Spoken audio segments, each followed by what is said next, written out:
to my kitchen. Today we're making Keto Blueberry Muffins. We've got almond flour, we've got coconut oil, butter, 2 eggs, blueberries, vanilla extract, swerve, baking powder, and salt.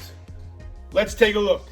Okay, we're gonna go ahead and melt 1/4 cup of butter.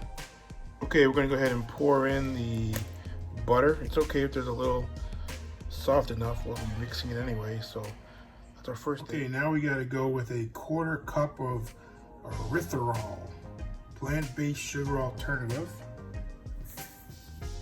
Next is 2 teaspoons of baking powder. That's 2. Okay, now we're going with 1 cup of almond flour. Okay, now we're gonna go ahead and put in vanilla extract, 1 teaspoon of vanilla extract. Okay, now we're gonna go with 2 tablespoons of unsweetened almond milk. That's number 2. Okay, then finally we're gonna add the 2 eggs. Now let's beat it up. All right, then we're gonna go ahead and we're gonna mix it up and get it all ready to go.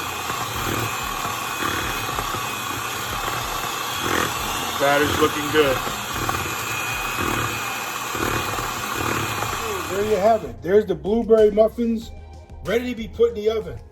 We're going with 325 degrees for just around 20 minutes. Keep an eye on your muffins. Every oven cooks differently.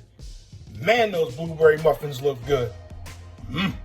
Out of the oven in 40 minutes and you have some beautiful keto blueberry muffins. Just like Mama made them. Enjoy. Bon appetit.